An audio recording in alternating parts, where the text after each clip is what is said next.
பள்ளிக்கூட வயசுல அந்த பழைய நினைப்பு மனசுல வயக்காட்டு வரப்புல நாங்க வாழ்ந்தோம் ஒரு சொர்க்கத்துல. அக்கா வந்தா கூட அவ தோழி வந்தா, சித்தி மக வந்தா கூட அவ நட்பு வந்தா, அம்மா அம்மா சின்னம்மா நாங்க அனைவரும் ஒன்னா சிரிச்சோமே. அக்கா வந்தா கூட அவ தோழி வந்தா, சித்தி மக வந்தா கூட அவ நட்பு வந்தா, அப்பா அம்மா சின்னம்மா நாங்க அனைவரும் ஒன்னா சிரிச்சோமே. மோட்டாரு பம்பு செட்டு அது கொட்டுமே வெள்ளி கொட்டு, கும்மாளம் போட்டுக்கிட்டு நாங்க குளிச்சோமே ஒன்னா தொட்டு. அக்கா வந்தா கூட அவ தோழி வந்தா, சித்தி மக வந்தா கூட அவ நட்பு வந்தா, அப்பா அம்மா சின்னம்மா நாங்க அனைவரும் ஒன்னா சிரிச்சோமே.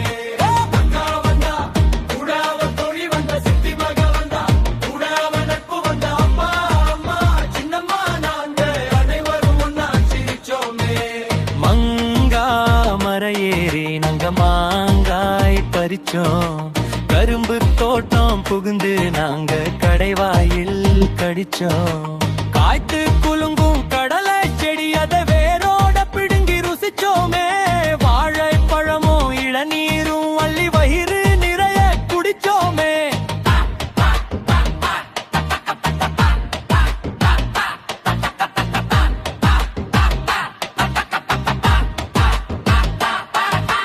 கிணத்து மேட்டுல உட்கார்ந்து நாங்க தூண்டில் போட்டு ரசிச்சோம்.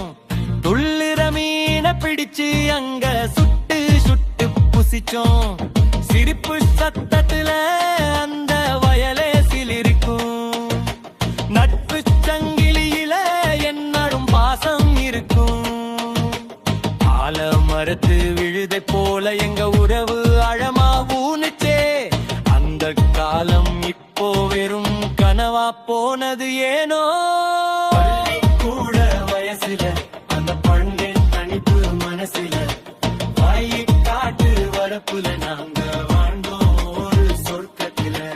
அக்கா வந்தா கூட அவ தோழி வந்தா, சித்தி மக வந்தா கூட அவ நட்பு வந்தா, அப்பா அம்மா சின்னம்மா நாங்க அனைவரும் ஒன்னா சிரிச்சோமே. அக்கா வந்தா கூட அவ தோழி வந்தா, சித்தி மக வந்தா கூட அவ நட்பு வந்தா, அப்பா அம்மா சின்னம்மா நாங்க அனைவரும் ஒன்னா சிரிச்சோமே.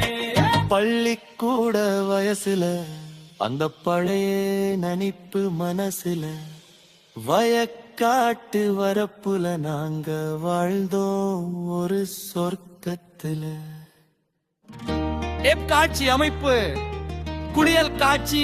மோட்டார் பம்ப் செட்டில் இருந்து தண்ணீர் கொட்ட ராசுவும் அவனது தோழர்களும் அக்கா மற்றும் சித்தி மகளுடன் சேர்ந்து ஒருவர் மேல் ஒருவர் தண்ணீரை ஊற்றி குடிப்பது ஸ்லோ மோஷன் காட்டப்பர். உணவு திருவிழா மடியில் பறித்து வைத்த மாங்காய்கள், கையில் கரும்பு அருகில் சுட சுட சுட்ட மீன்கள் என அனைவரும் ஒரு மரத்தடியில் அமர்ந்து சிரித்து பேசி சாப்பிடுவது நிலநீருகள் நிலை வட்டுடனே. பள்ளிக்கூட வயசுல தார தொருக்கு மனசிலும் வயலின் மேத்திரு மடப்புல நாங்க வாழ்ந்தோம்